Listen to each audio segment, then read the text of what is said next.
Eto na yung gift ko sa inyo ngayong bagong taon. Kasi pag bumili ka sa labas nito, mahal to. Isa to sa pinagmamalaki naming recipe na ibibigay ko sa inyo. Kaya panoorin mo hanggang dulo, marami ka matututunan dito. This is my Christmas ham leg recipe. Hindi ganun kadali pero napakasarap. Saktong-sakto to para sa next Christmas nyo. Para next level na yung pagluluto nyo. Let's begin!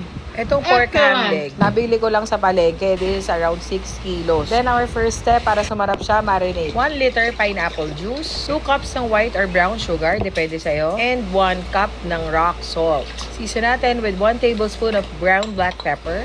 Then, maraming garlic powder. Depende sa inyo kung gaano kadami. Mix nyo muna mabuti. Pampasarap, vetchin. And 2 teaspoon pink curing salt. Mix and add 1 liter ng water. Mix everything together. Yung pork, tusok-tusukin nyo. Para dyan manonoot yung marinate na ilalagay natin mamaya. Do all size na marinate na natin. Para malagay ko sa ref, nilagay ko sa malaking plastic bag na tinransfer ko na doon yung marinate. I-seal nyo mabuti kasi everyday babalik-balik ta rin nyo yan. Then, marinate na natin for 2 weeks sa ref. 2 weeks dapat siya para kagat na kagat ng lasa. Once done, isasalang na natin siya sa smoker. Smoking process will take around 4 hours. Set at 150 Fahrenheit. Ang gamit namin wood chunk is sampalo. After 4 hours, natanggalin mo na. Then, our next step, babalot siya sa foil. Ilagay sa cooling rack, then lagyan mo sa ilalim ng baking tray. Kasi ibe-bake natin to sa oven. Set at 250 to 350 degrees Fahrenheit. Then, bake for 6 hours. Napakasarap na niyan. Pero dahil Christmas ham to, lalagyan natin ng glaze. This is 2 cups sugar na lalagyan ng konting tubig. Hinay-hinay lang, kailangan lang mabasa siya. Haluin nyo mabuti, ganito dapat yung itsura niya. Bago nyo isalang sa medium heat fire. Huwag nyo muna nga haluin kasi baka mag-crystallize yung sugar. Pag nag-melt lang siya, saka nyo is-swirl, then that's it. Ilagay nyo na on top of our ham leg. And that's it. Nakagawa ka na ng napakasarap na Christmas ham. Ang lasa nito, medyo sweet, smoky, and tender yung meat. Napakasarap niyan. It's another dish na pagmamalaki mo sa family mo. And of course,